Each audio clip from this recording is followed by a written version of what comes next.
bring you some more content on my channel just because I want to.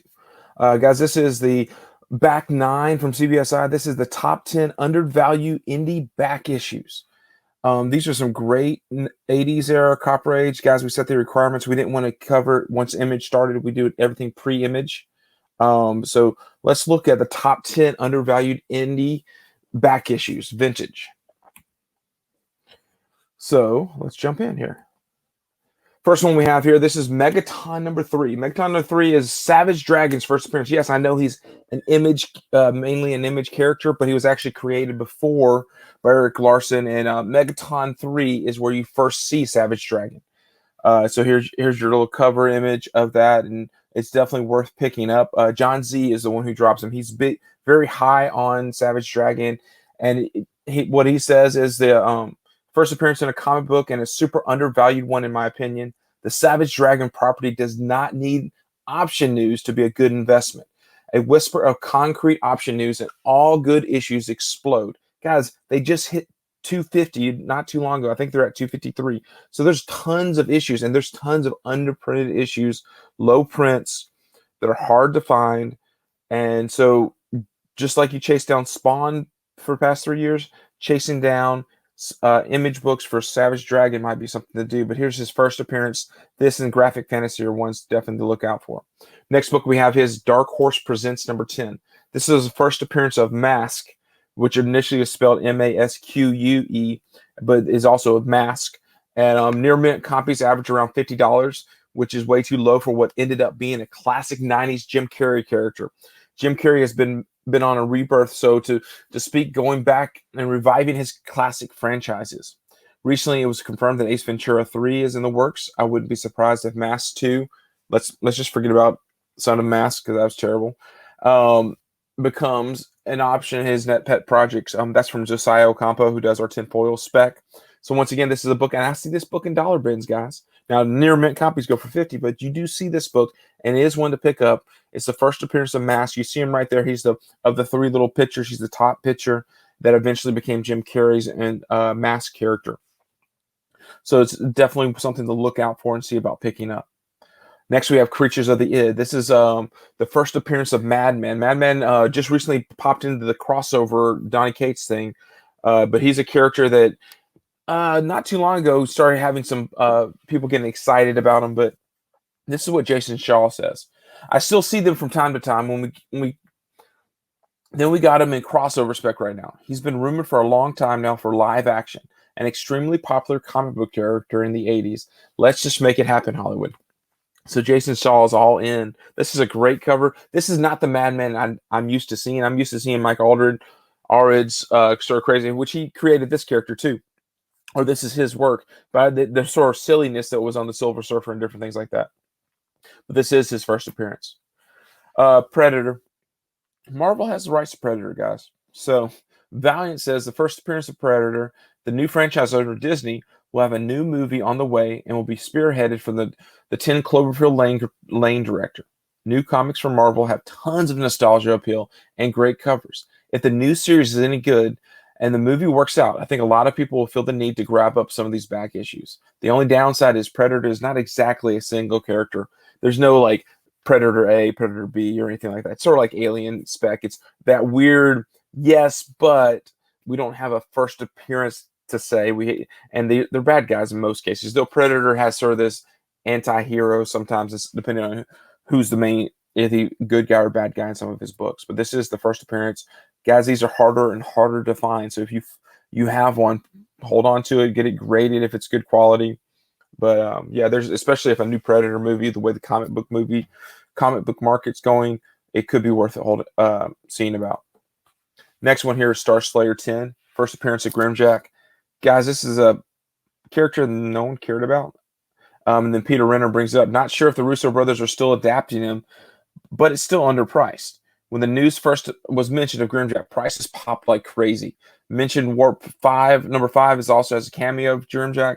Buy on the dip. He's saying if you get a chance, grab one. Guys, I picked one of these up in a dollar bin not a few months ago. Star Slayer number 10 is worth tracking down, worth picking up. Whenever you come across, a lot of times you'll come across an entire run of Star Slayers. check to see if 10 is in there. Check to see if 2, because 2 is Dave Stevens and Rocketeer. But those are definitely some to keep your eyes out for. Akira. Akira is one of those books that has jumped up and fallen down and jumped up over and over again. But Van Demme, he loves Akira as an option because it's a milestone in both animation and anime culture. It was groundbreaking at the time of its release in 1988 and still holds up today. The adaptation from Epic hovers around 100, but it's vastly undervalued IMO considering the importance of the property. If this ever does get done right as a movie, this thing's going to take off because high-grade copies are really hard to find. There are a first print and a second print for this, and there's a price variant with it. I think the first one was first print's $350 and the second print is $395. Guys, Epic is part of Marvel, but we sort of threw that in there because it's Marvel but not Marvel. Epic was their sort of side business where they had weird stuff that they weren't quite sure if it'd sell, and a lot of times most Epic comics were the softbound covers, where you had the square-bound covers. So Akira #1. Pick those up if you can. And of course, then you also have Akira 38, which is harder to find, especially high grade if you can find it. I've set my goal trying to complete the set. I have most of them. There's a few odds and ends ones. I do have the main ones you need. But Akira #1, first print, and there's a second print. And definitely, if you ever see any of the 35 through 38 Akiras, those are hard to find Akira issues as well. Distant Soil #6. This is the first appearance of Pentacon. Pretty much the entire world felt like they got hip to this when Topher wrote about this last year. Let's see, and that's why he's suggesting it yet again. There are many comic series that are rocketing in value that have animated options or are currently in production. Because of this, I believe that Distant Soil 6 is undervalued. Pentacon is an obscure Copper Age indie character, but he has ties to the TMNT. His appearances can be difficult to track down, and many just never come up in high grade, including his first. Look for Distant Soil 5 for a cameo, and then 6 now. They have settled in on price, and it's typical after the initial spike when they sort of announced a Pentacon potential for an animated stuff. Guys, 6 is hard to find. I have found Pentacon 1, Pentacon 2. I found Distant Soil 7, 8, 9, but 6 is hard to find. A lot of these got snatched up as soon as the option news got mentioned. It's a great cover, too. I mean, not only does it have a cameo in the back, you see Pentacon there in the corner of the book, but it's just a gorgeous cover. And it's funny, this is one of those books that now that Topher hit me to it, I find these things everywhere, but not the one you want. It's one of those sort of like Next Men. Once he revealed that Next Men 14 had a cameo of Hellboy in it, you can't find that book anywhere, though I felt like it was everywhere before that. Guys, this is one I sort of picked. This is Elric. Yes, I know Elric's first appearance is in Conan 14. But this is the Pacific Comics. They did a run of Elric stories, and then First Publishing picked them up. The Elrics or 80s is what I picture if they ever do a movie, because I don't think it's going to be connected to the Marvel world. So like as Conan sort of connected in this Marvel because of Marvel and Disney and everything like that, I still feel like this Elric comic that is that movie that can potentially be made. You get some of the universe. And Phil Lee hit me to the fact that there's actually an earlier comic from 1973 that is pretty stellar as well. It's a little bit hard to find. It was made by Windy City Publications. It still came out after 1972, which is when Elric first appearance was. 1973 was when the Windy City one came out. So if you can track that one down, but that one demands $100 to $400 depending on the quality because it's a hard book to find. This one can be found in your dollar bins. But if they ever do anything with it, not only does it have great P. Craig Russell art, there's just a lot of potential here.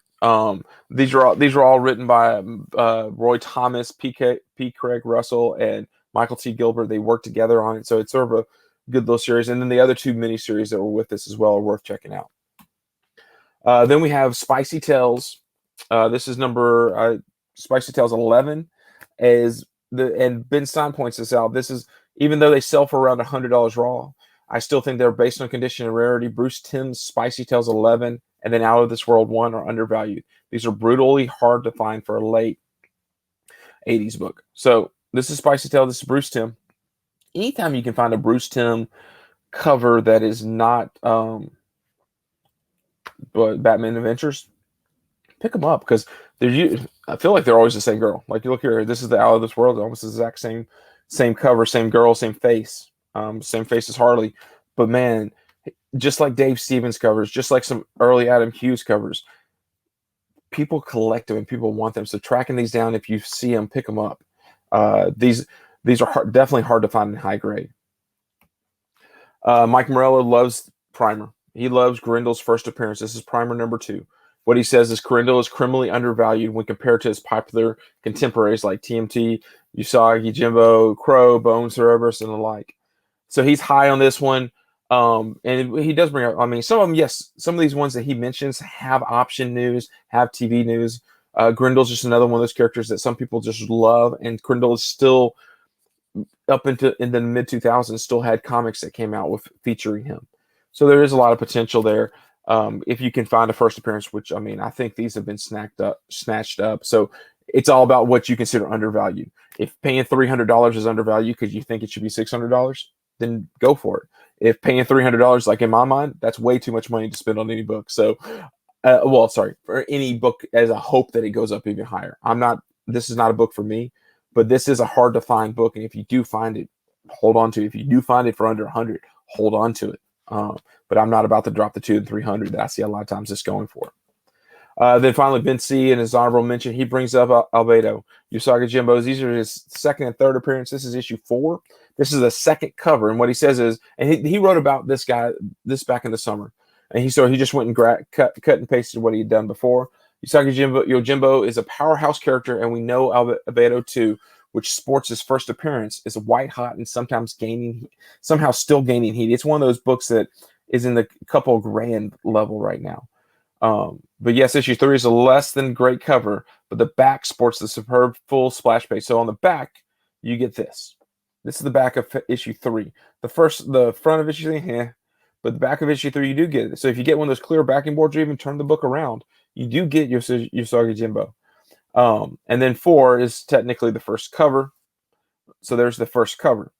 But the second and third overall appearance should eventually and will hold value, but the drastic difference between the two is something to keep an eye on. So that, guys, this is CBSI's Back 9. We drop this typically every Friday. And it's all the different writers that we write articles. We all contribute in some way. Not every week. Sometimes I don't contribute anything. Sometimes Peter Renna doesn't, or sometimes and then Phil Lees will organize it for us. And it's just a great chance to sort of see what we as writers, what we're digging, what we like. So this is Undervalued Vintage Indie Spec and what we think about it. So thanks for watching, guys. And as always, check out and subscribe to my channel to see more great content like this.